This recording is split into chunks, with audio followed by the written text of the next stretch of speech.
You're listening to Inside of You with Michael Rosenbaum. Ryan and I were just talking about how I choose to sing songs that are way out of my range, but for some reason I just like singing them. It's like that If You Leave Me Now by Peter Cetera. Love like ours is love. You know what I'm talking about? I probably do, but well, you're too young. Don't recognize it. All right, Ryan. It's the singing. How's your week, bud? Fine. How's your week? Well, I wasn't going to bring it up, but I figure, well, don't then. Well, I woke up this morning and I said, do you need to talk about it? I'm like, well, I talk about everything. I'm open and maybe it's a good idea because it might help someone. And I'm not worried. I want to preface it with don't worry about me. Everything's fine. Good. But I had a mole removed about 2 weeks ago. And what I do is I don't really worry about things after, I just didn't really think about it.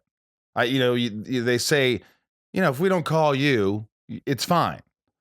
So yesterday, Jess is in the backyard with me and I'm on my phone and then I listened to a message from the dermatology center and they're like, hey, Michael, could you please give us a call when you have a chance? And I was like, oh boy. Well, so I called and long story short, they told me I had skin cancer. What? Yeah. I know I didn't tell you this before, so I'm telling you on the air. It's kind of freaking you out. But don't freak out because it's it's weird when someone says cancer to you, whatever it is. I have people I know with cancer, my good friend Preston, who's been battling cancer, and I consider that real cancer. I'm like, that's cancer. That's, he's been going through chemo. He's been dealing with, and I'm like, skin cancer. But then I've heard so many stories and you see people and a girl I know, her dad's, pretty much dying from that. I'm like, so I guess look, they told me not to worry. They said, this is a more of a common one, not a lot of risk. And that's why I'm sort of bringing it up. Not to say I wouldn't bring it up before, but I think that, why I'm bringing it up is just, I'm like, if anybody out there has something they're looking at, mine was on my thigh, and they're like, it's fine. If you just go get it checked out and looked at, and you catch it early, you're probably going to be fine. Like 90% of the time. People joke sometimes, well, skin cancer is the cancer you want. I'm like, well, I don't want any cancer. I guess what it is it's just just being aware. I looked at my thigh one day and I go, it's an irritation, or is that what is that? A week later, it's twice the size. And then a week later, I'm like, it doesn't look right. I don't think it's a big deal. And I asked my friend Carrie, I said, Carrie, I don't need to get this checked out, right? She goes, I would just get it checked out. It grew that fast. Just what the hell? So I went in there and my doctor's really chill, Dr. Rifkin. We should just get rid of it. We'll cut it out. It'll be nothing. It's probably nothing. I go, cool.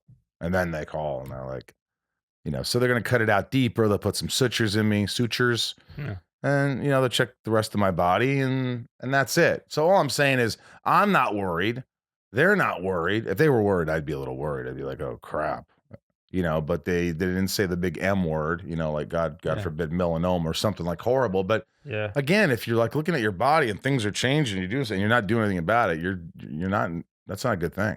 Yeah. Well, you're calm about it. So I'm not worried either. Yeah, I am. I really am. I felt like there was a calmness that came over me yesterday when they said it. It was just this weird sort of, like, obviously people have all these different things and are dying all over the world from different diseases and things. So first of all, when they said skin cancer, I'm like, it's fine. Mm-hmm. But I honestly, it puts things in perspective. It kind of makes you think about your own mortality. And it usually takes that. Why does it take that? Why does it take someone calling in saying, you have this, or we just got to get rid of it, to make you go, oh. So, again, I really am mentioning it because hopefully my listeners are out there, and anybody who's listening just here for Jensen Ackles, hopefully you'll like Jensen Ackles enough that you'll stick around because you like the podcast. But if they're listening, they'll go, you know what? I'm going to go to the dermatologist. So somebody might catch something early. So maybe me saying something might, get someone to go in there. Because look, you think you're indestructible. I mean, even though I've had 7 spine surgeries, I'm still like, I'm not gonna get cancer. My heart's good. My lungs are good. My liver's good. This is good. I'm not getting that. I don't really go out in the sun a ton, and I don't even know if it's from the sun. Yeah. I'm going golfing today. I don't give it. I'm like, it's on my upper thigh. It's apparently not from my son unless I'm golfing in Speedos. I mean, who wouldn't? I know. But anyway, that's it. So I hope you guys go out and get things checked out. I hear horror stories all over the place, but really, truly, I'm not worried. There's no reason to. I know a lot of you are very sweet, and you don't need to say, "Are you okay? I'm thinking about you." This is fine. It's fine until it's not. It's fine. Everything, honestly. If I was concerned, man, I'd be like, "Holy fuck, man, what?" But it's absolutely fine. This is just really for people out there. I looked at your face and go, "Wait a minute, I didn't tell Ryan." No, he did not. Until on the air, he goes, "What?" Yeah, it's a little weird. Right. What else we got here? We got a great guest coming up. He's been on the show before, but he hasn't been on film, so we're filming him. It is I think they're filming as we speak, the final episode of Supernatural of 15 years. Make sure you tune in next week because Jared Padalecki is, they're the two leads, Jensen Ackles, Jared Padalecki. I'll probably try to get Misha again to come on and whoever else, but huge show, 15 years. And there's a lot of revelations here in these episodes. I think you're going to really enjoy it. I did. I got something from it. And there's a couple of cool little secrets that Jensen divulges and then Jared. And I think they were secrets. Maybe not. Maybe. I mean, the super fans probably know more. Well, they obviously know way more than I do. But I've known Jensen and Jared for a while, and they're just great guys. So it was cool. It was cool talking to them. I want to say hello to my patrons. If you don't know what Patreon is, it's amazing. It's just extra support for the show. There's all different tiers. There's things where you could ask me questions on a segment called Inside of Me. There's what else is there, Ryan? Shit talking. You get to ask questions to the guests. If you're at a certain tier, I do private YouTube lives with my patrons where we play music. It's like a request line. There's merch packages, Zooms. There's just a bunch of stuff. And then if you're interested, do it. But I just wanted to shout out to my patrons who support the show, and I love them all. Give them a shout out at the end of the show. And yeah. Also, if you want band shirts, Rosenbaum and Danson, go to rosenbaumanddanson.com. They're cool band shirts. Yeah, they're t-shirts there. Just go on there and you'll see the shirts. And then there's the Inside You online store if you want to get any mugs or autographed mugs or shirts or beach towels. Well, we were also trying this morning, moving shit around, trying to fix this room and make it a little. I hope you like the new feng shui. I mean, we're just trying to, like, this microphone. I feel like I'm leaning to the left all the time. I gotta figure something out. But you don't want to see a big mic in the middle. Maybe it's time for a new mic. What's wrong with these mics? I don't know. We'll get into it after this. These are great. You like these mics? Yeah, these are nice. But there's ones that go right into the table. I mean the stands? Yeah. Oh. Well, yeah, we can keep the mics and get different stands.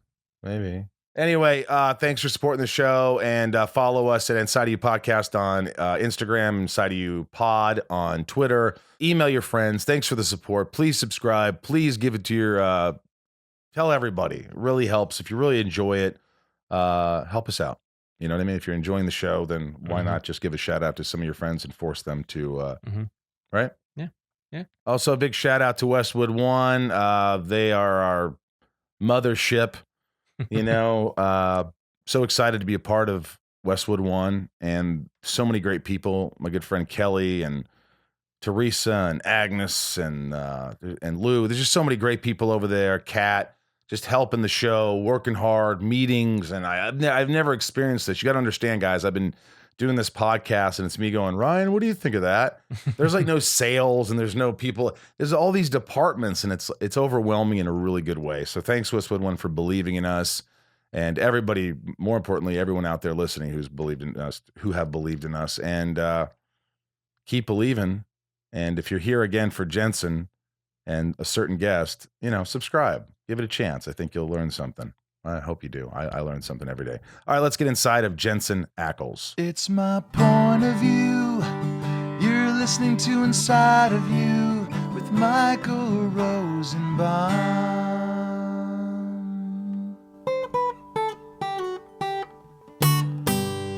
Inside of You with Michael Rosenbaum was not recorded in front of a live studio audience. Dude, you look good, man. Thanks, buddy. You too. Is that because you're quarantined now, right? So I'm officially back up in Vancouver to finish the last 2 episodes of Supernatural, which is crazy. 15 years, and we had 2 left, and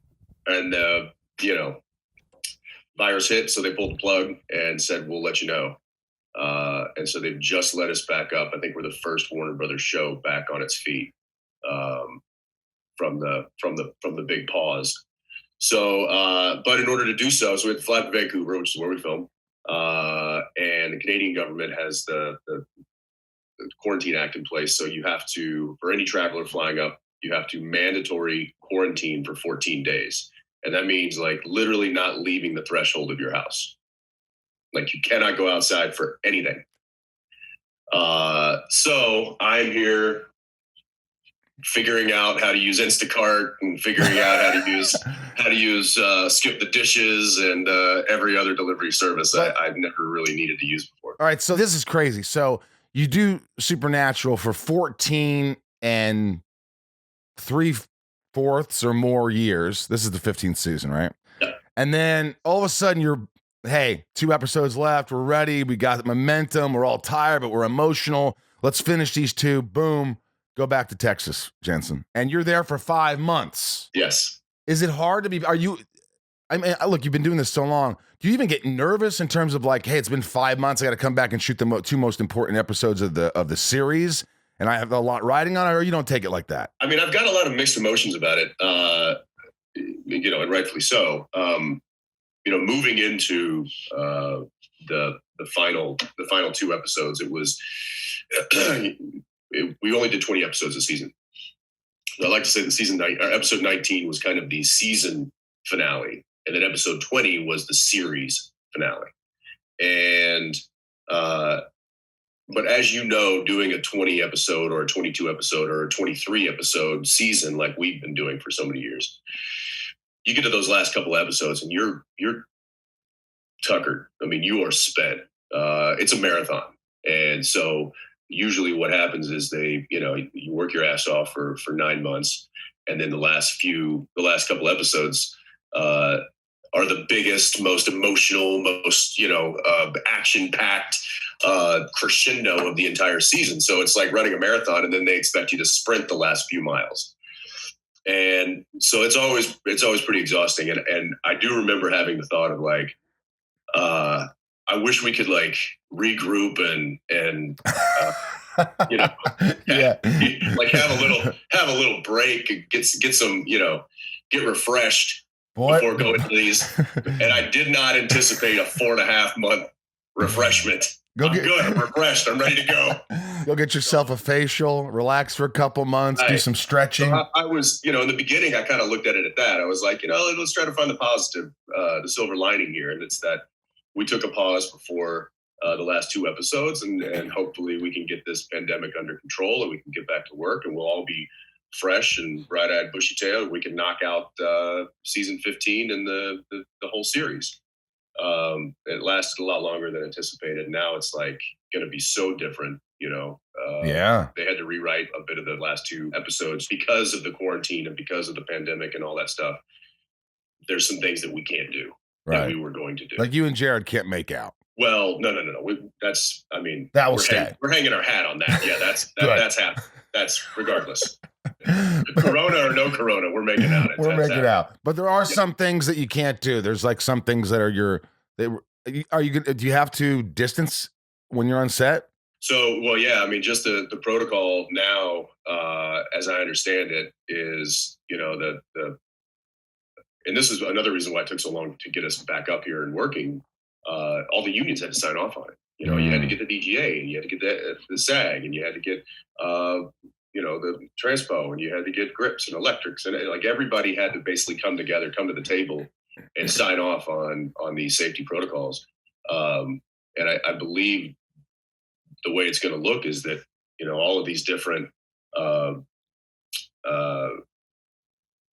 crew are going to have, there's going to be like little pods. So you're going to have like grips and electrics in one. You're going to have, camera and sound in another. You're going to have actors, hair, makeup, wardrobe in another.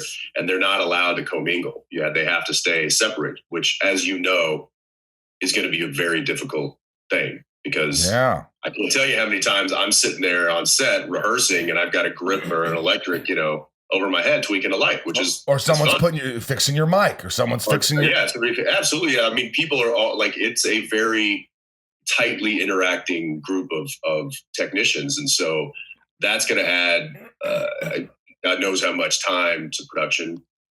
They're also adding, I think, an additional 60 minutes to lunch. So it's hour and a half now, 90-minute lunches, just so they can social distance in the line. Well, what about the days? Doesn't that make the days longer? Well, that makes the days longer, but here's what they did. Maybe they figured out that working past 11 hours, your immune system starts to deplete. So now they want 10-hour camera days. Hang on. That's good. Hang on. Silver lining for everybody who doesn't like to work 14 hours. Who does?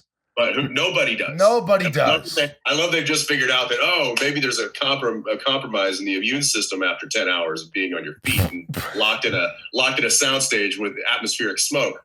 Will that stick? Do you think that will stick even after post all this stuff, or will come back to like, we're back to 14 days here? I think the 14-day, huge will rear its ugly head eventually. Why are we the only country that does that? It's like, think about it. Like I just interviewed Bruce Campbell, who I freaking love. Oh, yeah. The best. Come on. And Bruce is like, doing his New Zealand accent. He's like, no, Mike, we don't get it. He's like, when he's directing, he's like, can I get I just need an extra hour. And they're like, hey, let us talk about it. And they get in a corner and they're like, yeah, we're not going to give it to him, right? No, we don't. We're going to go home, right, to a mate's. Yeah, sorry, Bruce. But I think they gave him an hour because he was directing. It was his first time directing. And then the rest of the episode, they're like, no. But they say, hey, we want to be done at 7. We want to go home to our families. That's the way it is. And I hear like a lot of places do that. But no, not here. Well, you've heard of French hours. So I guess it's a popular thing. No lunch, right? No lunch. They don't do lunch. They just shoot 9 hours. They, I'm sure they bring out a cart of cheese and crackers and wine and stuff at every 3 hours. But, that's exactly what the French do. Yes, we got the cheese. That's hilarious. You know what, though? Yeah. What was I going to say about that? Think about it. How often during the day do you go, well, I'm going to sit at the table for an hour and have some lunch? No, you grab a sandwich, you go in the back, you sit down, you have a sandwich, you look at your phone, you maybe take a nap. People have time throughout the day. Jared might not be working in a scene. You might be working. Lunch is always there. So it's smart. Fuck lunch. Let's work. Well, and I would argue that most people have breaks kind of built in due to whatever their particular job is on the show. There are a few people that really don't get breaks. You think about camera, for instance, like when they're shooting, they're obviously very, very, very intensely working. But when they're not shooting, they're setting up the shot. I would say camera doesn't have a whole lot of time. Obviously, the DP's got to be there setting everything up. And then when we're shooting, he's got to be there making sure he or she's got to be making sure that the shot is still lit properly. So I'd say there's a few people that do need built-in breaks. But for the most part, you're right. It's like you've got 10, 15, 20 minutes every couple of hours to go and have a quick bite or and by the way, we do not starve on this set. I mean, there's constantly food at craft service. And then on top of that, we got catering making us breakfast. You got catering making lunch. And then in between that, you got craft service building in sandwiches, soups and sandwiches after 3 hours after call. And you got 3 hours after lunch, you got hot snack. What's your go-to? Like, they know you've been doing this show for 15 years. So look, you guys are the leads. There's certain things that you're like, hey, they know this is what Jared wants at 2:00. We're going to get him this. It's not that it's high maintenance. It's just like you're a lead actor. You're working constantly. It's like there's a certain system. It's like a structure, a routine that, you're good, they're good, they know what it. So what is it? Like when you get to set, do they have a protein shake for you? Maybe some egg yolks like Rocky had? What is it? Yeah. So Jared usually always has this breakfast burrito that's the size of a football, and I believe it. It's a massive gut bomb.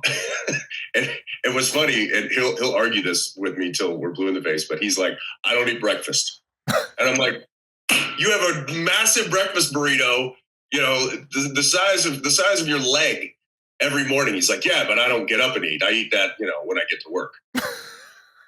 Because breakfast is right when you wake up. I guess. And I'm like, technically breakfast is the first time you're eating since you woke up. You're breaking your fast. But what about you? What do you get? So I usually will stop at my coffee shop along the way to work, and I'll pick up like a coffee and a little breakfast sandwich, like a little, egg and cheese sandwich. And I'll eat that. And so when I get to work, I'm not tempted to go over to catering and order a giant football-sized burrito. Yeah, good call. Yeah. So I usually don't partake in breakfast at the studio in the morning. Sometimes they'll make me like a little breakfast scramble or something like that if I'm still hungry. But most part, I'll wait and I'll get a good lunch. Right. They'll make me like a platter with like, fruits and vegetables and some deli slices and some cheese and some hummus or whatever. They mix it up for me. What's a no-no though? What do you know that if you eat it, you're going to be tired? It's going to put you in a crash. What do you stay away from throughout the day so you have the energy? What do you eat and what do you don't eat? Not eat. I try to stay away from like the donuts, the heavy sugary stuff because that'll feel good for, 5 minutes, and then you're going to be like, I'm going to be in my trailer sleeping for the next hour. Right. What about steak? Steak's not good during the day, isn't it? Hard to digest. Not really. I mean, if they like during the, at lunch, if they're making steaks and stuff, I'll have them cut me a few bites, but I'm not eating big meals throughout. I'm eating kind of like, low portions consistently throughout the day. Every hour or so. Carrots, fruits, little deli snack. Yeah, little granola, just kind of just keeping myself sustained so that I'm not overeating or I'm not, crashing. Have you ever had any kind of issue where you're like somebody ever came up to you? Because, women have had this for a very long time. And I'm sure guys have had it too, but where the producer comes up and goes, hey, Jen, so we noticed you've either lost a little weight or you've gained too much weight. Have you ever had that? I haven't. I've had, my makeup artist or wardrobe gal mention something like, you're looking a little skinny or whatever. I'll be like, yeah, just trying to lose a little around the middle. But it's never been to a point where they're like, they've never had to call me. We're closing down.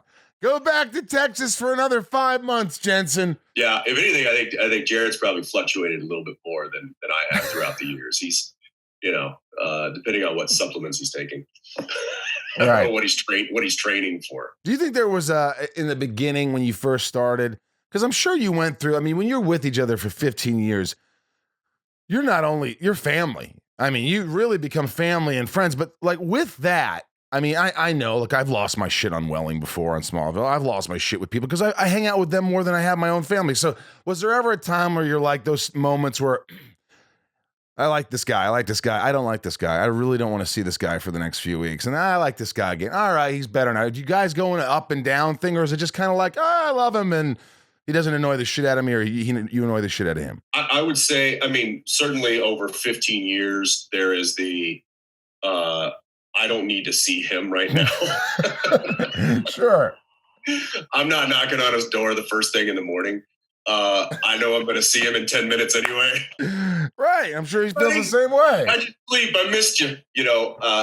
But I will say for the massive majority of our time, we are buddies hanging out. And I think it's been one of the greatest successes of the show is how well and how consistently we've gotten along both on and off set. And Misha, are you tighter with one of them, or are they just both equally kind of your guys? No, he kind of rounds. It's interesting. He adds this perfect like extra trifecta layer, and it's I think we all get along and all have I've got my friendship with Misha, and Jared's got his friendship with Misha, and then Jared and I have our friendship, but then also we have this kind of triangular relationship as well that just works. It works on a public forum and it works in a private forum. Who's got the shortest fuse on set? If someone's gonna snap, who's gonna be? Oh, Jared. Do you guys enjoy watching this? Like, do you look at each other like, well, there he goes? I have literally fire started and lit his fuse so many times just to sit back and go. What is it you do? Is it things like, because Welling he would do that to me, and he would also be I know Welling would do that fucking to you. asshole. He would sometimes he'd be in a pissy mood, and for some reason, if I came in and I was a pissy mood, it'd make him happy. He would suddenly get out of the bad mood. He'd love seeing me lose it. What are we doing? Why are we filming? They told me to come to set. I had to rush to set. I'm late. And then, I'll turn around. He's got his hand up to his face. He's like, fucking like, but I would say generally Jared and I's frustrations are very much in line. So if something is not working or something just seems off or it's frustrating, right. I will either quickly bring it to his attention or he'll quickly bring it to mine. And then depending on the severity of it, I also know where this could go. Either he's going to get wound up and heads are going to roll, or I'm going to diffuse the situation and cooler heads will prevail and we'll move past it. Very rarely do I get tuned up and do I get wound up and have to tune somebody up. What's an incident where Jared would have probably been like, wow, Jensen's going off. Like Jensen he's even killed. He never loses it. What's the one moment I could see it? You remember it? No, well, I'm trying to think. There's been a few over the years where he surprisingly just got to sit back and watch me go off. Although, he is the type and he's the good friend that he is.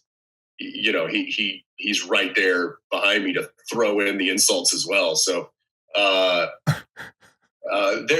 have been a few. We've had some guard changes in certain positions over the years, and those people in their authoritative position would maybe treat people that we have a very close relationship with that are underneath their position, and we would start hearing that they were getting treated less than they should, and so we would then have to, put on our producer hats that we actually don't own, and and go set some people straight on the kind of behavior that is expected on this set. And what's that noise? What's that noise? Let me get rid of it. Yeah, it's fucking killing me. Usually I don't hear anything, so I don't even know how I had it. That was my dishwasher telling me that the dishes are dry. Okay, well, you can tell you once. Yeah, tell me once. I don't need to know. It would have been perfect timing. You're like, that's enough, dishwasher. So someone is not getting treated as fairly because someone of a higher importance, whatever the hell, I don't know, you know what I'm saying? They're just getting that. So you guys step in and sort of, and you probably hate that. You're like, shit, now we have to, because it takes a lot of energy and you have to deal with something. You don't want to deal with it. Now you got to deal with it. Yeah, well, I think, Jared and I have worked very hard. We know that tone on set is a very important thing. And, you've been around, you've been on enough sets to know that toxic sets are just exhausting to be on. It's not fun. The work's not fun. Everybody's walking on eggshells, and the egos are flying off the hand. It's like I don't want to be a part of. I don't want to work in that place. Toxic, yeah, you don't want that. So we know that we have a heavy hand in setting the tone on this set, and he and I try to really do justice to that. And everybody should be treated fairly. Best idea wins, no matter if it comes from the producer, director, or the PA who's sweeping up the broken glass. I've had my on-set carpenter lean into my ear and be like, it'd be funny, and I'm like, I'm doing that. So there's a very communal kind of feeling that we have on our set. And if somebody is having a bad day, or if somebody tries to wreck that tone and be a shithead, then we're usually the ones that call them out and handle the situation. Right. Do you think after 5 months off, in your head, you're sort of like 3 months in, you're like, Daniil, your wife, you know this. Yeah, Do you I'm ever, aware. I know her. do you ever go, I could do another season?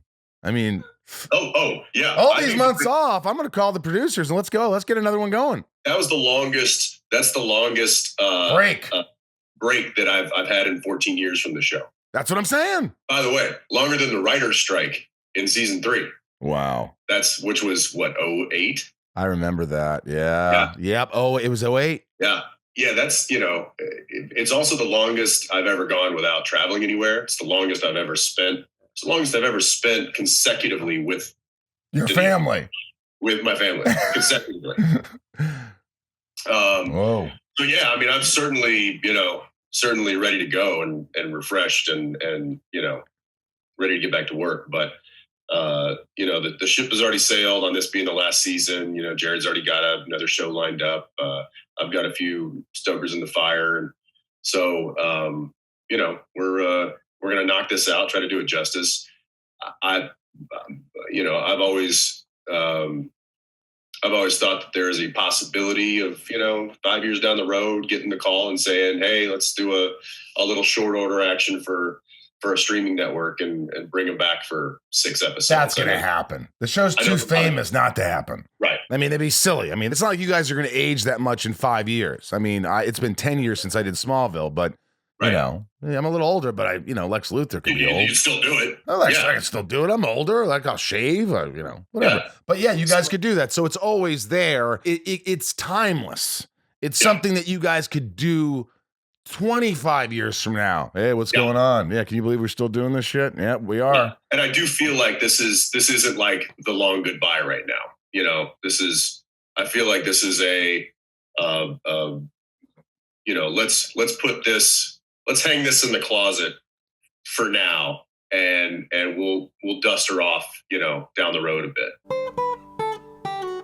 Inside of You is brought to you by BetterHelp Online Counseling. This is something that's really easy for me to talk about. I talk about it on the podcast, and that's why they're still around. They're still a sponsor, and they just offer such a great service. And I think that's obvious. If you think you might be depressed, obviously these times are hard, and a lot of times, not just with what's going on in the world now, but people face a lot of difficulties. It's called life. But if you're feeling anxious, stressed, or overwhelmed, and it's hard to talk to just a friend or someone else, and people have this feeling that they can't talk to counselors or there's some. But I think that things are changing, Ryan. I think that we're starting to normalize things, especially like my podcast, and I think people are starting to be a little more comfortable and open up. And I think when you open up, you become a better person, and I think you get to be a little more comfortable with yourself and understand the things that go wrong and the things that happen. We're all human. We all have flaws, and it's important. It's important to talk to someone. You can talk with your counselor in a private online environment at your own convenience from wherever you're comfortable. BetterHelp counselors have expertise in a broad range of areas such as depression, like I talked about, relationships, difficulty sleeping, trauma, anger, family conflicts.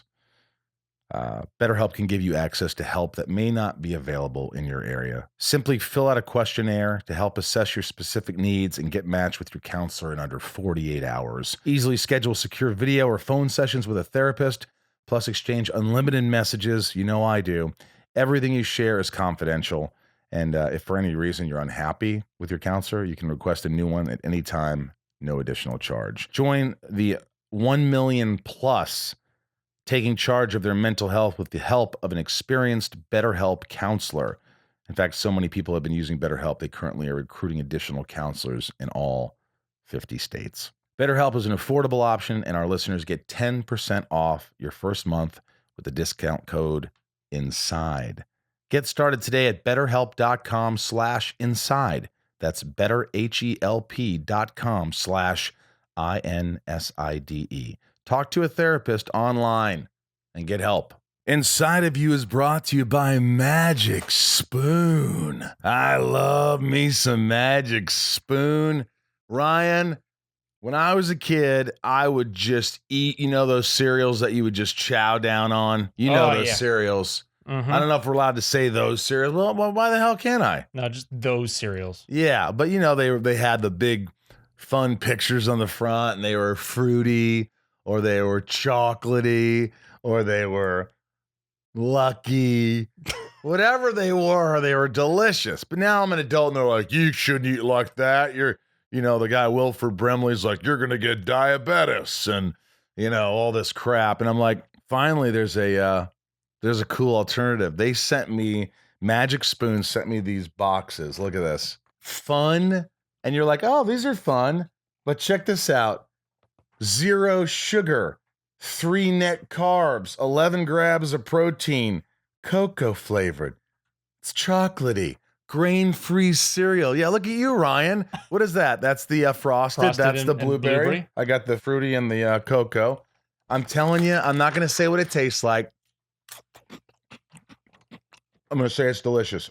It really is delicious. Growing up, cereal is one of the best parts of being a kid, but I had to give it up. All right, we all had to give it up. Mm-hmm. Did we have to give it up? We did, because you realize it's full of sugar and junk that you probably shouldn't eat, and you grow up and then blah, blah, blah. Everybody knows that you should eat breakfast, right? Breakfast is the most important meal of the day, right? Yep. Why shouldn't you have a little fun with breakfast? Why shouldn't you have a little fun in a healthier way? Magic Spoon, 0 sugar, 11 grams of protein, and only 3 net grams of carbs in each serving. 4 flavors. This is the variety pack I got. I really suggest you get the variety pack. I mean, you got the cocoa, the fruity, the frosted, the blueberry, keto-friendly, gluten-free, grain-free, soy-free, low-carb, and GMO-free. Tell them where to go, Ryan. Go to magicspoon.com/IOU to grab a variety pack and try it today. And be sure to use our promo code IOU at checkout to get free shipping. And Magic Spoon is so confident in their product, it's backed with a 100% happiness guarantee. If you don't like it for any reason, they'll refund your money, no questions asked. Come on. That's magicspoon.com/IOU and use the code IOU for free shipping. We thank Magic Spoon for sponsoring our podcast and giving us a bunch of delicious free cereal. Inside of You is brought to you by Quip. If you haven't heard of these guys, I don't know where you've been, because they have a great product and you've heard people talk about them millions of times. Ryan, when's the last time you got rewarded for brushing your grill, your teeth? Never. Never, right. That's true. Never. Nobody rewards you, but Quip rewards you. Quip has a new smart electric toothbrush, and good habits can earn you great perks like free products, gift cards, and more. So what's crazy is they have this app and Bluetooth, right? You connect it to Bluetooth. Everybody knows how to do that. It's very simple. It's even I can do this. And it tracks how well you're brushing, how long you're brushing, these things, which then can give you rewards. You're getting rewarded, essentially getting money back if you think about it, Ryan. The Quip Smart Brush for adults and kids connects to the Quip app with Bluetooth. Like I said, you track how well you brush. You get tips and coaching to improve your habits. You earn points for daily brushing. If you already have a Quip, upgrade it with a smart motor and keep the features you know and love. Sensitive sonic vibrations, 2-minute timer, 30-second pulses for guided clean. I love it. I love it. I love it all. Beyond the brush, Quip has everything you need to build a complete routine. Mint or watermelon toothpaste with anti-cavity ingredients for strong and healthy teeth. Eco-friendly solar battery charger to power your Quip with sunshine. Quip is doing it all. Plus, you can get brush heads, toothpaste, floss refills delivered from $5, and shipping is free. How smart is that, Rye? Incredibly. Join over 5 million mouths who use Quip and save hundreds compared to the other Bluetooth brushes when you get a Quip Smart Brush for just $45. Do you know how much I've spent on these really expensive, like $300 toothbrushes, thinking it's going to be, oh, this is going to make the difference? No. You don't have to spend hardly anything, and then you get rewarded. Start getting rewards for brushing your teeth today. Go to quip.com/YOU right now to get your first refill free. That's your first refill free at getquip.com/YOU. Spelled GETQUIP.com/YOU. Quip. Better oral health made simple and rewarding. Have you ever seen Jared cry? Like, for real? Yeah, like really crying. Oh, yeah. You've seen him emotional. Oh, yeah. Has he seen you emotional? Yeah. Huh. I don't know. I just thought that. You know how my mind goes. I'm like, I wonder if they've ever seen each other cry. Like, I've never seen Welling cry. I mean, I've seen Welling a little emotional, but this was post Smallville, and it was kind of I didn't think Welling was emotional. I thought he was. I thought he was literally built in a lab of old actor parts. Well, he'd like to hear that, and he'd probably laugh at that. He would laugh. I've seen him like a little emotional when it came to there was some personal stuff years ago. But I'm not going to talk about that. But there was like a moment, I saw him like a little vulnerable and like, I mean, he's like maybe he's like tough on the outside. What a Tommy boy to say with the M&Ms. What do you say? It's like they're really hard on the outside, but really, whatever. It's like, shut up, Richard. But it's funny because Bruce Campbell was talking about. I love that you were talking to Bruce Campbell. By the way, fun fact for you. Yeah. They went to him, and I think only him, to come back to play our father, because in the pilot episode, Jeffrey Dean Morgan, who we all know and love, played our dad. Right. But he was playing our dad when my character was 6 years old. Right? Because Jeff's only like 10, 11 years older than I am. So he was playing the dad to young Dean and Sam. So when at the end of the pilot, we go looking for dad because he's gone missing, but we haven't seen what present day dad looks like. So they actually went out to Bruce Campbell to play present day dad. Wow. And for whatever reason they couldn't, and I think that was the only person that they wanted. Could you imagine going around a corner, dad, and he turns around and looks at him and goes, groovy. Groovy. He was the best. Hey kid, you bring my boomstick. So he was, but ultimately they couldn't make it happen, whether it was schedule or whatever. And so they kind of threw their hands in the air. They're like, well, maybe we can just gray Jeff up and have him come back and play an older version of himself. And so ultimately that's what they did. And thank goodness, because there was, you had the continuity, and plus Jeff just, he's so good and knocked it out of the park. Old Bruce almost made it to the set of Supernatural. That would have been nice. Let me ask you something. With 5 months with your wife and kids, longer than you ever had with them, really, seriously? Not uninterrupted, not consecutively, and that isolated. Is that hard? Were you like all of a sudden, because that's the first time you've dealt with it, or was it? I mean, you could say, of course not. I love Danielle. I love my kids. It's not hard. It's easy. No, I think. I don't know anybody, and if they said that, I wouldn't believe them. That they said, this was a walk in the park. This was such a lovely experience. It was. I would say it was. There were some beautiful memories made, but it was tough. It was a massive adjustment, both emotionally, physically, and mentally, and all of the above. And it was. But luckily, she and I have, we've got a solid partnership and friendship and relationship that we just kind of, got into a groove. I got home and immediately the kids were not going to school, so now we were teaching them, taking turns teaching them. And, that's what terrifies me.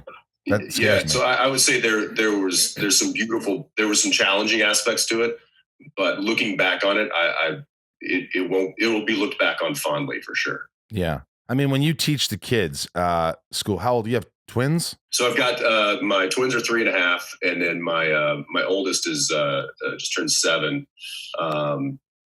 So she'll be going into second grade, or would be going into second grade. So we're finishing up first grade. So stuff that that we can handle. Reading and writing and math and that kind of stuff, like your basics. All those things scare me. All of them. Well, and here's where I feel, I feel bad for the parents that have 9th graders or, 8th, 9th, 10th. Like, I don't remember that, like algebra and trig and like all that stuff. Like I haven't done that stuff since then. No. So I think they'd have a better shot if we both were studying at the same time for this. I think they'd have a better shot at passing. Honestly, right. The same material. The social aspect of the younger children, I think, is really what they're missing out on the most. But as far as the educational aspects of it, the curriculum that the schools are sending home are pretty easy to follow, and deliver from our standpoint anyway. But yeah, the older kids, I would hate to have to deal with that for sure. All right, well, this isn't the last thing. There's only 30 minutes, for God's sakes. We're almost there. You know, I don't like to do long interviews. Obviously, I love you. I've known you for a long time. Yeah. You're a great guy, but you're also on a show, and you're a character that people just love. They all around the world. It's just and that's a rare thing. That's a rare thing. And I know some people, some actors, we all do it, will think, you know, we got to prove that we could do something else. We've got to do this. We've got to do this. I'm like, wait a minute. You're on one of the biggest shows ever. What do you have to prove? What do you, Jensen Ackles? So do you ever look like, I got to prove myself, I got to write, I got to do this? Or do you do things really because you just fucking love those things? Right. Yeah. How many lotteries do you have to win to be considered success? Right. Are you pretty content, or do you want to do more things because you just love acting, you love creating, you love producing, and you want to keep doing that? Or is it more like a balance, like, I got to stay in the limelight, got to stay in this, got to be present, got to be relevant? Do you feel any of that pressure? Sure, absolutely. I mean, there's a lot of people asking me, you know, what are you going to do? What are you going to do? What's next? What do you want to do? And I think I'd be deaf and blind and insensitive if if that didn't at least affect me in some way, or if I wasn't like, oh yeah, maybe I should come up with a game plan. But I've always been a, you know, let's just see where the wind takes me. You know, let's roll the punches and see what comes down I mean, I'm not going to sit around and, you know, wait. Like I will be active and pursuing things that interest me, but I try not to allow myself to feel the pressure that makes, you know, because you can tell, especially with actors, when they're desperate. Oh yeah, I can do that. Yeah, I don't care. There's a certain. Yeah, I think there's a certain odor that comes with that. Yeah. And it's, if you can stay away from that, you can be content and still stay confident and still push, the ball down the road. That I think things happen for you. But like you said, I don't feel like I need to reinvent myself. You know, I've spent 15 years honing a certain type of character and honing the skills that are needed to do that and tell story. So why not parlay that into the next situation? You know, somebody was like, what are you going to do? Are you going to try to do romantic comedies? Are you going to try to do something completely out of the box? Are you going to try to do, and sure, that all sounds fun, but I also know that I enjoy playing the type of character that is Dean Winchester, because I've done it for 15 years, and I don't want to destroy that. I want his legacy to be great. I want the show's legacy to be great. I've enjoyed playing that character. Right. So why wouldn't I want to play a similar character on a different stage? Right. So, but at the same time, it's like, I don't know, maybe something comes along and, I get a call to go meet Chuck Lorre, and then all of a sudden I'm on a half hour. You know, I'm kind of, I don't say, oh, this is my lane, I'm going to stay in it. But I do also understand that the audience that has been built over the past 15 years is used to seeing me in a certain light, and I'm happy to stay in that light as long as it stays lit. See, that's, it's awesome because I could just tell you're so comfortable with yourself and you're so honest. I mean, obviously since I met you, how old were we?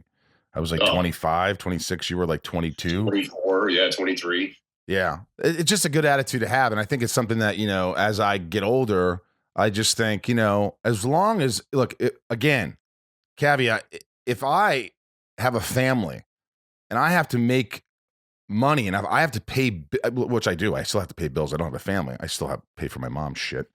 But, I don't care what I do. I'll work at Wendy's. I don't give a shit. I will work to make money for my family. But I am very lucky, and I'm not, I have a nice house, and as long as I'm comfortable, I'm good, and I'm not going to take jobs, nor I think would anybody, just to work. I want to work because I really love something, and if I'm able to do that, then I'm very grateful that if I can do those things. So all I say to you is like, you could do whatever you want. And there's no doubt that you could be on a show tomorrow.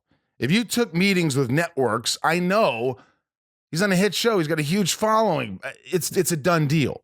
So I would just say, man, just enjoy it and get the right thing. Don't jump on something else that you might, because you got lucky because you love this series and it's a good series, but you might not get that lucky again. We don't always get that lucky again. Remember, winning the lottery twice. And I'm not giving you advice. I'm just saying, because you've had a more successful career than I am. All I'm saying is like, hey, if you don't need to go do something, don't do it because you're like, it could be. No, man, because the next thing, just love it. Just love it and say, you know what, I'm going to have some fun. That's what I think there's a lot of pressure, on me. Maybe it's from me and from, the people in my camp and stuff, of what that transition piece is going to be coming out of Supernatural, and I do think that probably has a little bit more pressure on it than maybe what comes next down the line. So I do want to be thoughtful about my next move, just from a strategic standpoint, because I want that to be able to set me up for something moving forward. Right. Whether it's a movie or a short order streaming network thing or a guest arc on an existing program or whatever it might be. But I think it should be something that is that the audience, it's not too drastic. It's not, all of a sudden he's a serial killer. Yeah. Well, yeah. Or in some like crazy period piece and is in drag. Mr. Winchester. Yeah. Right. Yeah. Yeah. Whatever it might be. But by the way, that might be fun to do down the road. Right. But I think it's important to kind of stay in the ballpark of where I've been really happy and successful for the past nearly 2 decades, and then transition, in a good way, so that the audience is like, oh yeah, that makes sense. I like that. I want to see him do that. You know who did that pretty well was Nathan Fillion. He sort of did. Yeah, I know Fillion pretty well, and I've asked him about that. And he did navigate that very, very well. He's certainly someone to emulate. The only thing I would say is, like, I know that a big part of this too is agents can be very influential in terms of like, hey man, this is the time to strike. This is what we need. I know, but you got this producer, because remember, they see paychecks, they get a chunk. So I've done it. I'm like, oh, okay, I should probably do that. Why did I do that? I didn't really want to do that, but I guess I made him happy and I made my business manager happy. So I guess everybody's happy, but now I have to go to work and I don't know if I really want to. And I'm not that happy. I'm not that happy, but maybe you're just not happy. All of a sudden, I just started with this new project that I really want to do, and I'm not available anymore. Yeah, I'm not saying anything. I just no. It is true. You gotta be smart, and you gotta navigate all that. You gotta understand that at the end of the day, you gotta do something that that lights your fire. You came out with an album. I did, as did you. Yes, I did. Yeah, I think that's the new midlife crisis go-to project now these days. You know what, though? I will say this. My reason for doing it is I was terrified. And with that terrifying feeling, I just loved it so much that I was scared, but I was like, I kept thinking, I don't have the chops. I'm not a great singer. It's always just this, but do you love it? So go do it. Who cares? Why do you care? That's bullshit. You sound great. Like thank you. I've heard you sing before. I've heard you play before. Listening to your album, I was like, son of a bitch. Well, that's how I feel about you. And I'm like, we say midlife crisis, we go actor or singing, but you know what? If you love it, and you know what, you have all I'm saying is I did it. And I didn't do it because it was just one of those, maybe it is midlife crisis. It was like one of those things like, why haven't you done this? Oh, you're a little too old now. Just fucking do it. Do it for you. And I did it, and I was so grateful. Aren't you grateful? You've done albums and things like that, but this is like, I've never written and constructed one from the tip to stern. You know, right. This is the first one because you've been on other albums, like I have, like songs and things like that, and you're like, and you sound great. I'm like, he should do an album. So you did an album, and how hard was it? I mean, it was not that hard at all. It was, and by that I mean, yeah, it took time. It took, you know, you had to commit and stuff, but it was really fun. You have a natural voice, though. Like listen, I'm saying you can really sing. When I heard you singing in front of many people at live shows and things, I was like, I don't know if I could do that. It always scared me. I'm like, Jensen just has that. I don't know. You've always had a great voice. And so I knew it would be easier for you. To me, to get comfortable with something I've never had a lesson, I don't know what the fuck I'm doing. But what's your favorite song on the album? Oh, gosh. Hang on. I think I've got it right here. Well, I got it right here. I'm going to play a little Sounds of Sunday if you don't. Someday. Look at that. Oh. Dude, Radio Company. Where'd you come up with that? Was it just a kind of a... It was, there's one of my favorite coffee shops in Austin, Texas is called Radio Coffee. And so I'm sure that like subliminally influenced it, but also Steve Carlson, who I made the album with, he and I were talking like, you know, what kind of music we want to do, what kind of, because our influences are across the board. You know, he likes to say it's from Motown to Metallica, and so we're like, well, we just want stuff that is good music to keep you company. You know, like when you flip on the radio, it's just good company music. Ooh, Radio Company. Funny enough, one of my favorite songs is actually not even one I sing. It Off My Mind is just, from a production standpoint, I think just a really cool tune. That's one of Steve's songs. But also the one I like to sing the most, I think, would probably be Let Me Be. Although Drowning's pretty cool.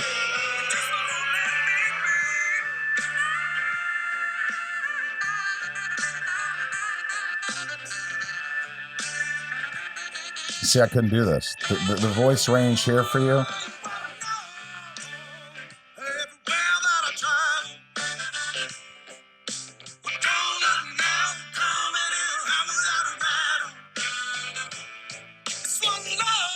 Come on.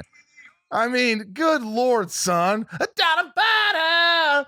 I mean, how'd you not blow your vocal cords out? It was funny. We actually recorded vocals and the band, all of it at one time. That's the way to do it because it's the energy. When I have to sing solo after the band's recorded and they're all staring at me, that's hard. I found that the most difficult from a process standpoint. That was the most difficult, was singing in a vocal booth with headphones on and a microphone staring at you, and that's it. I would get so frustrated. Like when I go on we do these conventions, these supernatural conventions, I'll go out and I'll play with, the band Loud and Swain is Rob Benedict's band, and they come out and they do a whole concert Sunday night or Saturday night, and they'll have some of the actors that want to come up and do. It's kind of like, the Last Waltz, they'll come up and they'll sing a tune or whatever. And right. It allowed me to come up and sing a few times with them. And it's a totally different, there's so much energy. Yep. Your voice is like, the adrenaline is pumping, and it's like your voice is doing things that it probably wouldn't normally do. And that experience, I'm like, oh, cool. I'll just take that right into a recording studio. Nah. Yeah. It was just amazing just to be in the studio I'd never been in. And like Jason Manns, who we love, I'm sitting there playing the song I wrote, and he goes, "Hey, what's that, Rosie?" I go, "It's just this little love song I wrote." He goes, "Get in the studio. Let's plug him in. Let's do that song." We did 2 takes, and that was I think my favorite song in the album. It was just impromptu. Right. We had a couple like that, that are just kind of like, it's just easy. Yeah, you're not trying too hard. It's really easy. And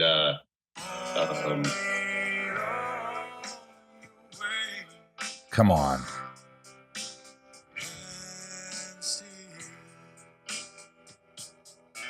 That got on the show, actually. They used that on Supernatural.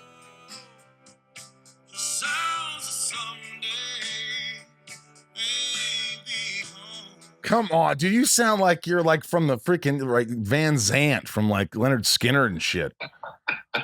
They always say actors can't. There's some actors that can fucking play music. There's a lot of actors that all of a sudden they just do stuff and you're just like, I don't know what the fuck. But hey, they loved it. Well, I also think there's a stigma too that actors shouldn't cross over to singing. Yeah, fuck why? And I don't know why that is, because you look at singers and they cross over to acting all the time. Yeah. Or try to, I mean, Timberlake's done a great job. There's people that have had very lucrative careers in the music industry. You look at what Rihanna did, that Ocean's 8 with Sandy Bullock and all that. I mean, nobody bats an eye at that. Well, how about guys and actors in films, the crossover? Now you could act in movies, you could act in TV, you could do commercials, you could be the guy who won the Oscar for the drum thing. J.K. Simmons is doing those commercials. Doing Farmers Insurance. He wins an Oscar. No one gives a shit. Just be good at what you do or enjoy what you do, and no one cares anymore. But I do feel like that's the last kind of stigma that people are a little hung up on is actors being able to do, because they think it's like a vanity thing. It's like, oh, they just did, it's like back in the day it was, every actor had to be able to sing and dance. That's right. I don't plan on starting dance lessons anytime soon, but I don't know. I bet you could dance. It's funny is if you want this year, no joke. You look this up after we get off, but I get a call from our showrunner Andrew Dabb, and he's like, "Hey, Ackles, can you dance?" And they've thrown any of the weird shit that they come up with in the writer's room usually falls in my lap. And they usually like to make Dean do it. So I'm like, well, what kind of dance? And they're like, like Fred Astaire.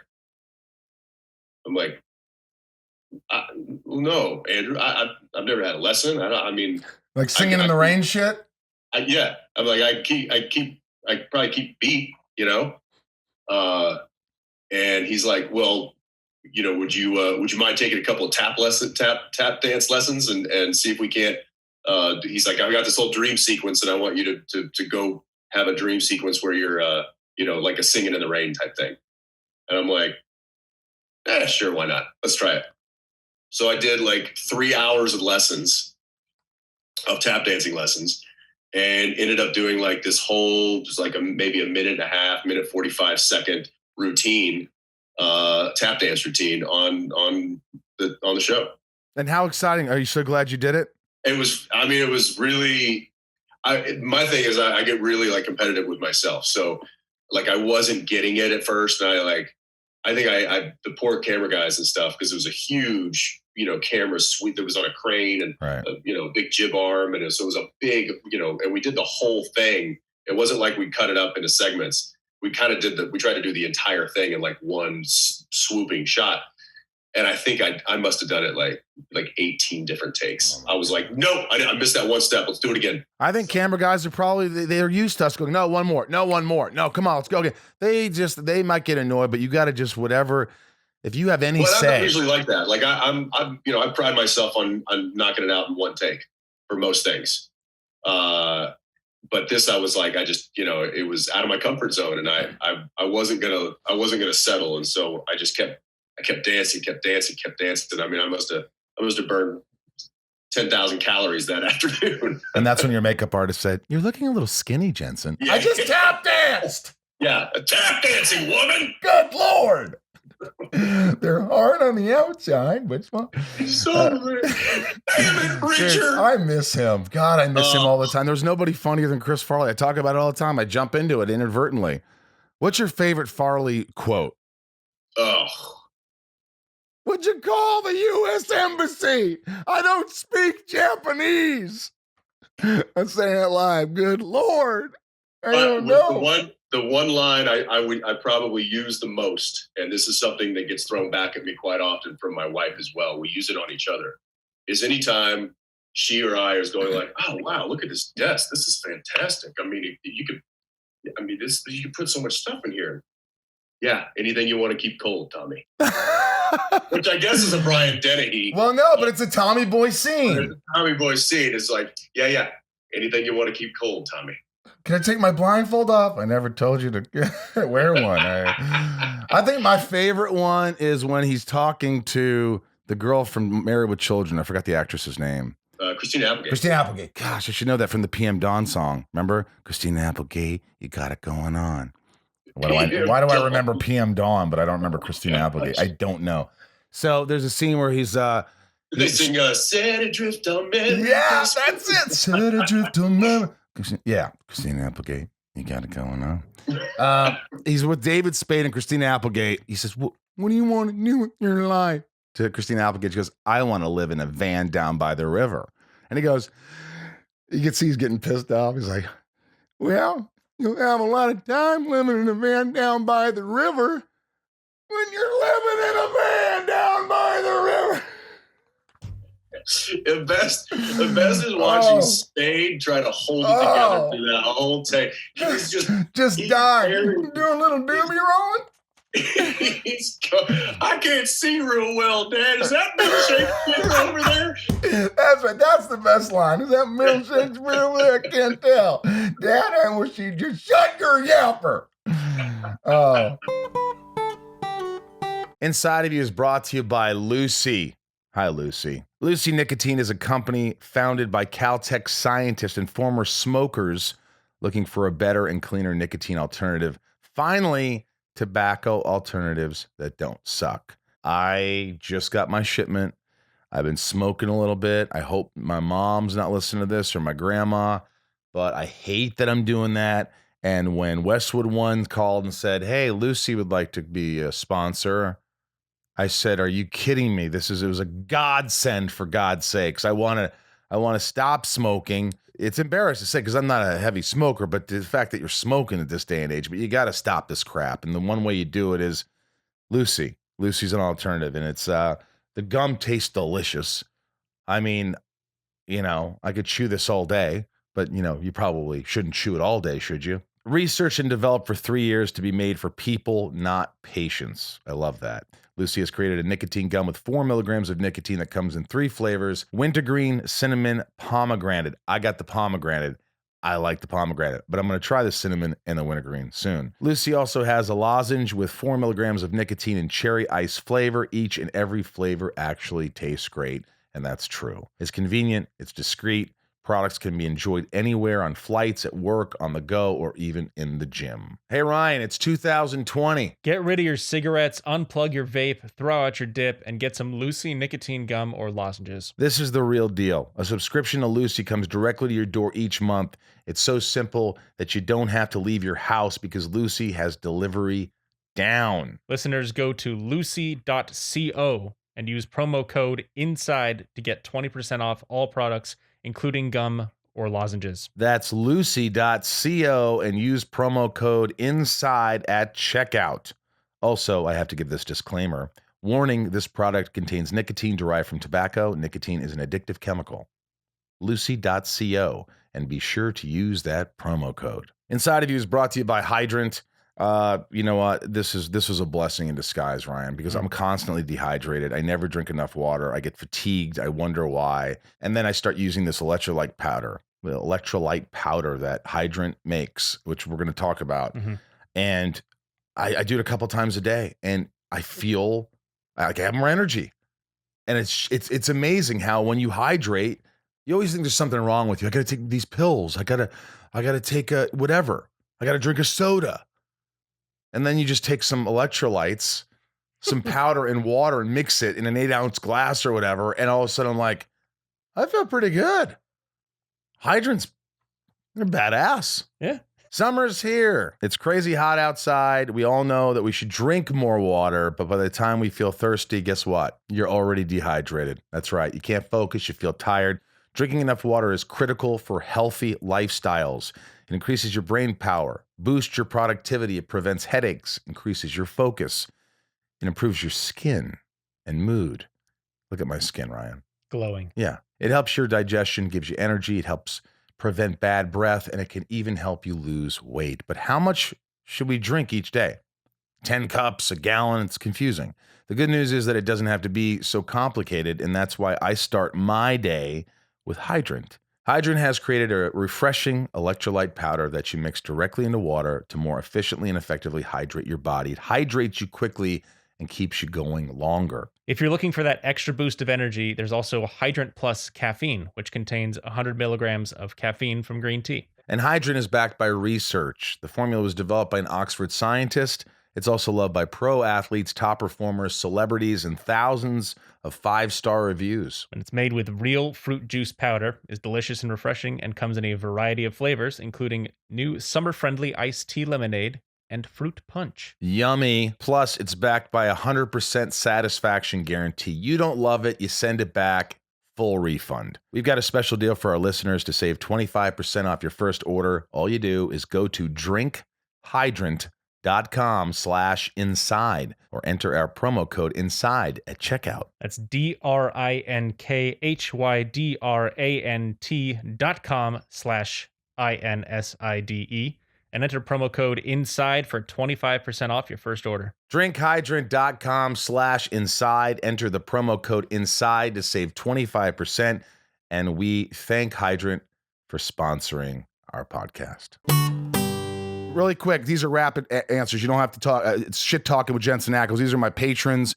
I have a patron account. They love the podcast. They support it. They're amazing. They get to ask questions. Nico, is there a movie that you're excited to watch with your kids someday, but can't watch it just yet because they just aren't old enough? Yeah, I never read nor watched any of the Harry Potters ever. And I got so late in the game that I was like, you know what? I'm just going to wait until the kids are old enough to do that. And I tried to watch the first one this past year with my oldest, who was 6 at the time. And it was too soon. So I literally left the room for 5 minutes to go to the bathroom, and that was when Voldemort came out. And then next thing I know, she's just like standing in the bathroom with me. I'm like, "Ah, what? What are you doing?" She's like, "There's a really scary man on the TV right now." I'm like, "Okay." And I came out and I'm like, "Good Lord, you're right. That has no face." Turned it off. So I'm excited to start that whenever that time is. But I you know what her favorite 2 movies are right now? Princess Bride. Of course. And the original Charlie and the Chocolate Factory with Gene Wilder. And that's creepy. Yeah, I know. But man, Gene Wilder's so good. There's nobody better in that movie. I mean, that movie, his performance. What does he say? I always forget it. At the very end. "You messed with my fizzy lifty drinks, which now need to be cleaned and sterilized. Good day, sir. You get nothing." And he says, "You're a mean man, Wonka." And then Charlie comes over, and Charlie puts down the everlasting gobstopper. And what does he say? "And so shines a good deed in a weary world." That's just like, and it's on his back. Yeah. All right, little Lisa, what's your favorite scene you filmed on Smallville? Probably when you and I were naked, tied up in some dungeon or something. Probably, yeah. Oh God, I remember that. That was terrible. Oof. Favorite scene? I tell you, my least favorite scenes was anything having to do with football. And I love football, but I mean, the fact that I was the junior coach, it was so bizarre. ridiculous. Yeah, it was a little bizarre. It was bizarre. Favorite scene? I Kissing Kristen, come on. Yeah, let's just go with kissing. I mean, that's the obvious choice. Obvious choice. Danielle, you won't get mad. This was years ago. He was a child. Child, Danielle. She won't listen to this anyway. She doesn't listen to you, does she? No. I'll tell her we're talking about her. Maisha, with Supernatural being over, have any interesting projects been brought to you? Can you hint on any? Is there anything that maybe you can't really talk about that's something that's brewing? Yes. Okay. Good answer. Why say something if then it doesn't happen? Like, whatever happened to that 10 years from now? Like, I don't know. That's one thing I learned early on is don't talk about auditions ever. Oh, no. My mom still asks me if I got Private Ryan. I'm like, Mom, it's a classic now. Have you told her yes? Yes, Mom, I'm the sniper. Yeah, there I am, right there. Right there. Can't see me. Dad, I'm one of those bodies on the beach. Samantha K., what was your favorite part about starting your own family brewery? How was that doing with current world events? Good question. Free beer and a continuous supply of beer. I can go to the brewery anytime I want and get beer. Now, can you send that beer, or you can't send that? No, because there's a lot of alcohol board law. We can only, if we distribute outside a certain radius, then we have to sign with a distribution company, and that's like next level stuff. So you don't make cans; you just glasses of beer, mugs of beer. We make cans. And we sell it to local grocery stores and liquor stores and markets and stuff. So you can buy.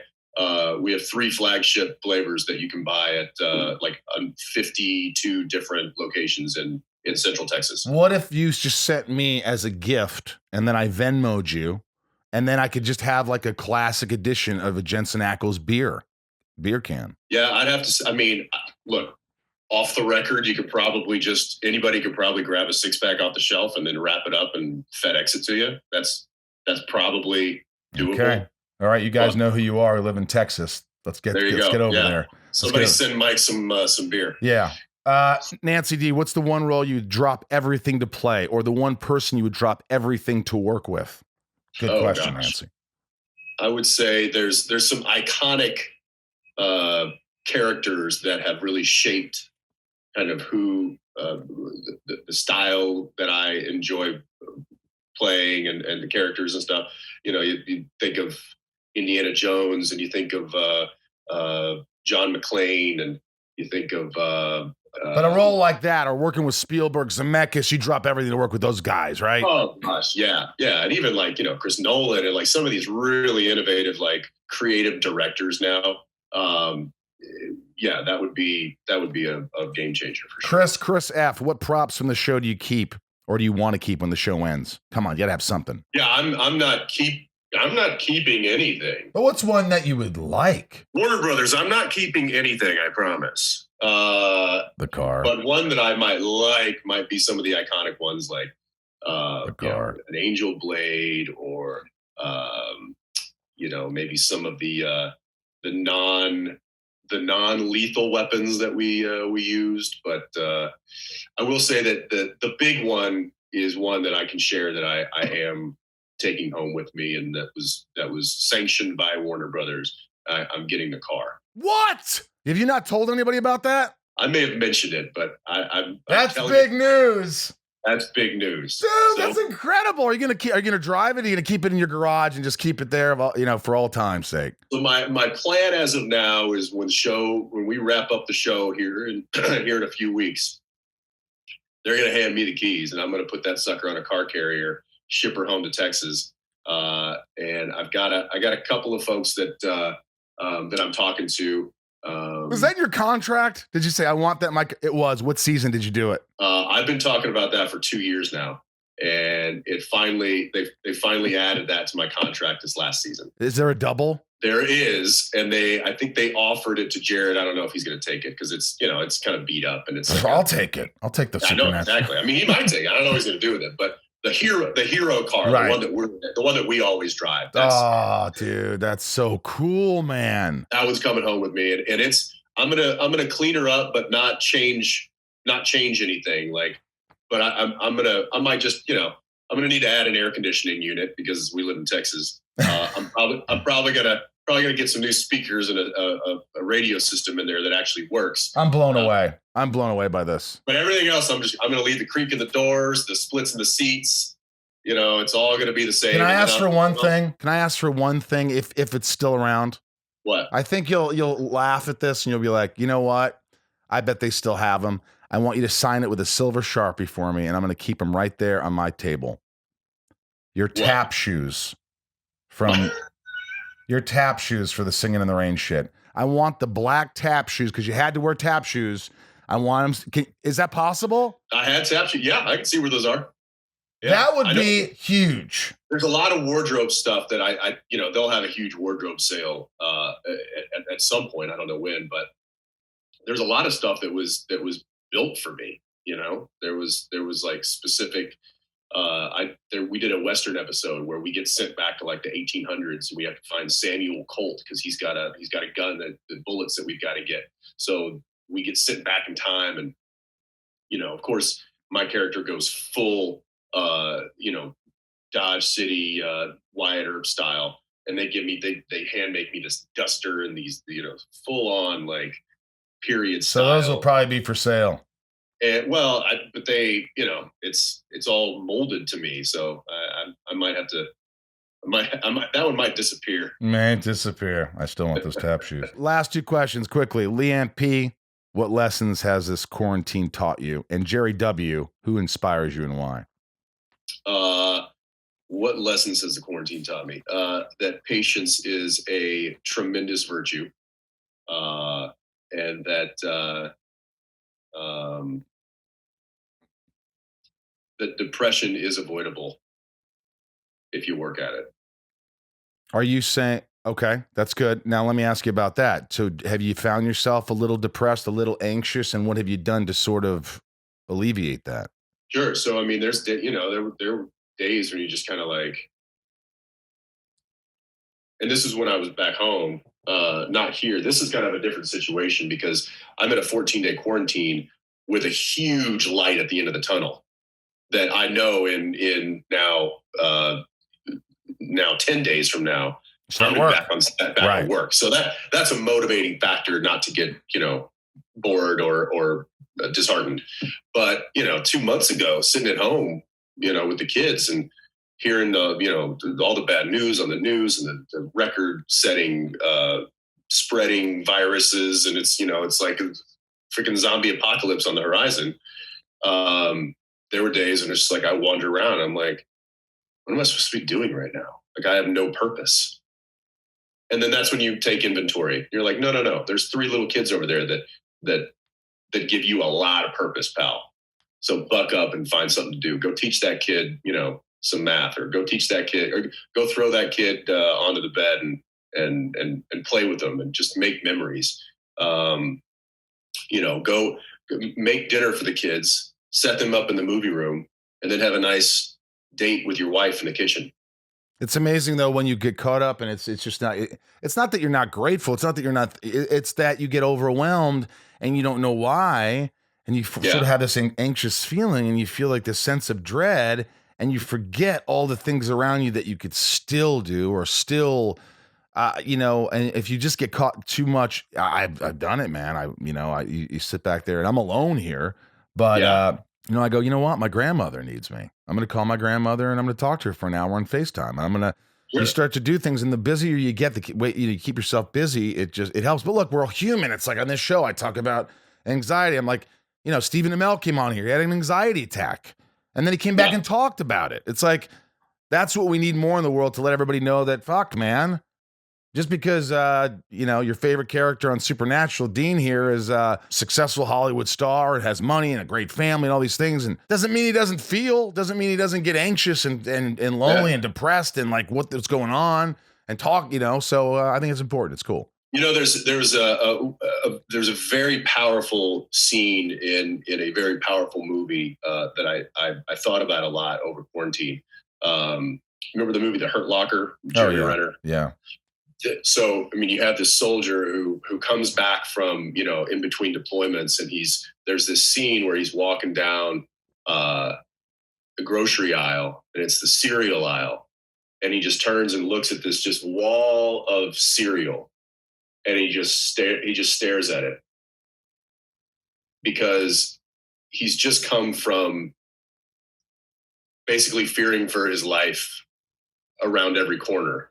Disarming bombs, being shot at, eating and drinking, slop and, just in the shit over in Iraq. And then he comes home stateside, and it's just like, you've got 47 different types of cereal at your disposal, anything you want. And it's just this wall of what's the word I'm looking for? Options or of possibility. Opulence, it's like all this. And that was powerful for me, because it was like, it's almost like he didn't feel, and the movie resonates, I think, because he feels like he's got purpose over there. But when he comes home, it's like, and I think a lot of probably veterans feel that. And I think a lot of people are starting to feel that in quarantine. It's like, when you're working, when you have worth, when you have purpose, when you have motivation to get up and you do something. I haven't set my alarm clock in 4 months. My alarm clock used to be set every day to get up, because I had people waiting for me on set. I had to get up. I had to learn my lines. I had to read the next script. I had to figure out what I was doing. I had to go to stunt rehearsal. I had to go get, a prosthetic fitting. I had, you're doing things, you're moving, you're motivated, you're working, you have purpose. And when you strip all that away, and now all of a sudden it's like, what am I supposed to be doing right now? It's a hard ocean to navigate. Yeah. But I think that's when you lean into, you find purpose. and you look around you and you take inventory and you're like, you know what, I'm going to call my grandmother. Yeah. You know what, I'm going to go out, I'm going to take my kids outside and shoot some basketball with them, or I'm going to call a friend. I'm going to find some reason to get motivated to keep moving to the next hour. So we deal a lot with, there's a lot in the fandom that are beautifully vocal about their struggles with mental instability or with depression or whatever it might be. And I've met a lot of these people that fight it on a daily basis. And I don't envy that, but I'm encouraged and inspired by how they continually do that on a daily basis. And so if I've felt like I've tasted just a fraction of that throughout the quarantine, I would say that what I've learned from that is that you've got to find a way to stay motivated and find purpose in every day and every moment. And that kind of gets you to the next moment. Yeah. And I also say that, just thank you for coming on today and you being vulnerable and just talking about real stuff. Like always, just being real.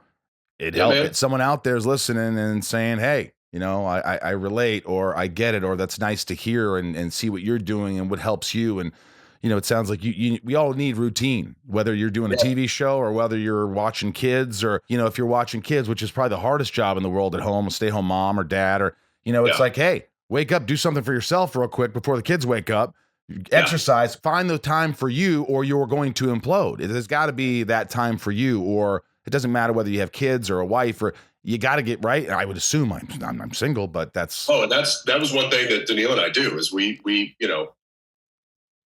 it's not even talked about anymore. I know when she needs to go and, go out in the garage and work out, or, I need to get on the phone and talk to an adult. And we just like it's just a handoff. Right. It's like an unspoken handoff. Like I got the kids. You go do what you need to do right now. Yeah. Well, dude, I love it, man. I love it. I love talking to you. I hope you'll come on at least once a year. Chitty chit. Just got to catch up. You're just a great guy. I've known you for a long time. You too, man. Yeah, it's a lot of fun. Do you want to say anything as in closing? I'm sure you said it, but just to all the fans out there, to everybody who's watched you for all these years, and anything at all. I'm sure you've already said this, but I mean, look, the fact that this show has stayed on as long as it has is because people have not just found us, but have stuck with us. And, that is all the encouragement that I need to keep working as hard as I possibly can to provide the product, the entertainment that I can for people like all of you. And it is a gift that you have given me, and it is a gift that I intend to cherish and to utilize properly. I had a really great Zoom call with Senator Cory Booker yesterday. And, he's apparently such a Supernatural fan. He's watched the entire series twice, and the second time he watched it was during his presidential campaign. And but he gave me some really great piece of advice. It's like, look, when I want to turn my brain off, I get to turn you guys on and just escape into the world of Supernatural. Wow. He's like, that was a gift for me. And so the fact that, that he even says that is a gift right back. So that ebb and flow is alive and well. And I thank the audience that has been giving me that for 15 years now. And I hope to translate that right into the next project, whatever that may be. By the way, I think that's beautiful. And I think that, all I can think of is like some of your fans who don't really know me and don't give a shit. They're going to be like, he tried to get his tap shoes. He tried to get another car. He tried to get fucking his beer. I mean, what the fuck? Is he just trying to get free shit? Come on, leave me alone. I know what you're thinking. I like toys. Look at my damn plate. Trying to get free shit. Yeah, exactly. Dude, I love you. This has been awesome. And I wish you all the best in the world, all the best with the family and the show, and everybody's rooting for you, and continued success, man, and health. You too, man. Stay in touch, and maybe let's talk after the show's all wrapped up, and we can talk about the experience. That'd be fun. I love that. And I got something to send you too. All right, brother, man. All right, buddy. Ryan, how awesome is that the guy in his contract got to keep the car from Supernatural? That's pretty swell. Wait till you hear next week when you hear Jared Padalecki, that episode. He gives us some knowledge. He really opened up. Oh, there's some insight to that story. There is. And there's also some insight to other stories, things that he was just open. He was like, I never have talked about this, and then he talks about it. And I thought he was going to call me and go, hey, man, cut that. And he didn't. And I respect that. I like that. He's just like, get the balls. Thanks again for all the love and support. Rosenbaum and Dancer, we're going to be doing another Stage It. We do one a month on a Saturday at 2 shows, a 2 p.m. and a 6 p.m. Pacific time. And people are really gathering and enjoying themselves. We do Zooms for the tippers and things like that. So we're going to have another one soon. So we'll remind you of that. And now shout out to my patrons. And we're going to go in order of who joined first. Bryce gave me that list. Oh. Nancy D, Mary B, Leah S, Trisha F, Sarah V, Little Lisa, Yukiko, Jill E, Lauren G, Nico P, Barry I, Angelina G, Robin S, Jerry W, Emily K, Bob B, Robert B, Jason W, Stephen J, Kristen Krug, no, Kristen K, Amelia O, Allison L, Tom N, Jess J, Lucas M, Raj. Just have to say something when you say Raj. You just see that name, you have to say something. Emily S, CJP, Samantha M, Hamza B, Jennifer N, Stacy B, Carly T, Jennifer S, Janelle B. We said Tabitha 272, not to be confused with Tabitha 273. Kimberly E, Crystal H, Mike E, Marissa Ramira, Beth B, Chris F, Chad W, Leanne P, Jackie P, Rodrigo S, Rachel Rackle. What is this? This is a new name. Spell it out. Racehl. C? RAC. EHL. Is it like a, is it? It's got to be Rachel. Or is it Raquel?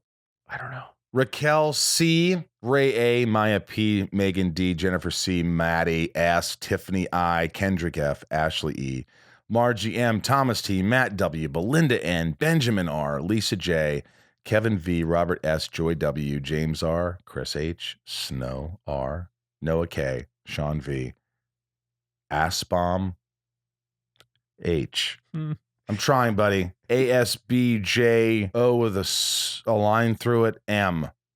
Aspjum H. If I messed it up, please phonetically spell it out for me, and I will nail it next time.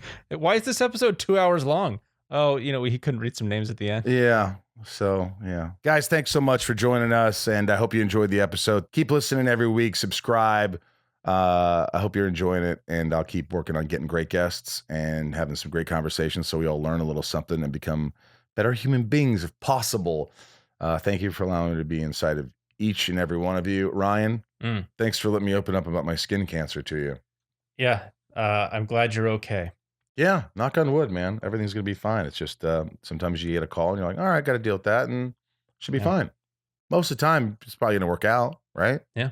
So you can't worry about that stuff. Yeah. You go golfing and you continue on your life. Life is short. We hear it every day, and we never listen until it's over. So don't let it over. Don't let it over. Yep. What? I'm going to get off the phone now. Thanks, guys.